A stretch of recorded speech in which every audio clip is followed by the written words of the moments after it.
Okay, magsalita ka na. O, nalagay na natin tong, Ito po ang gagawin natin. Chocolate mix. Chocolate pancake. O, nalagay na natin tong maya. 2 itlog. Okay. Isa.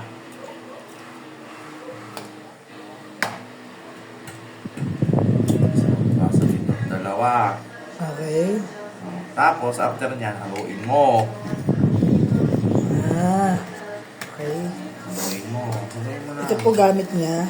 Yung maya. Chocolate mix. Haluin mo lang yan. Hanggang sa maging parang dough siya. Ayun. Ayan.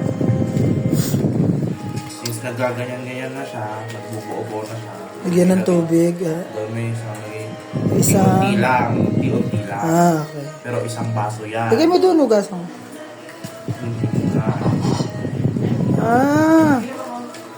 Yan po paggawa. Ano yan, cake? Hindi, chocolate. Pancake.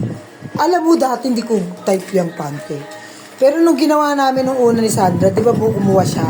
Doon lang ako na gustuhan ng masarap pala pancake. Eh kasi butter gamit. Hindi naman ano. Di ba? Ay, ganon. Ay, sabi, may butter ako doon. Hindi lang gamitin natin. Diba?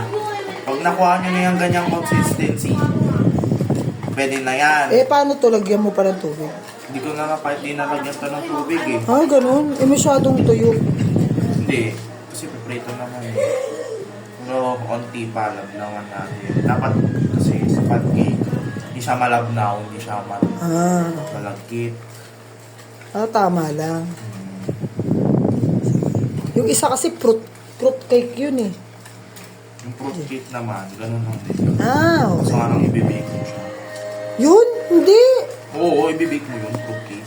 Pwede kong i-bake sa air fryer, no? Oo. Pero doon, itlog lang. Onti lang yung tubig. Doon sa fruit cake, kailangan hindi siya malabnaw. Okay. Hindi rin siya tama. Dapat malapot siya. Ganun. Pero pancake din yun, di ba? Di Basta kung makuha mo na itong consistency to, okay na yan. Okay. Wala ka nang idadagdag. Ngayon, iprito mo na lang. Okay.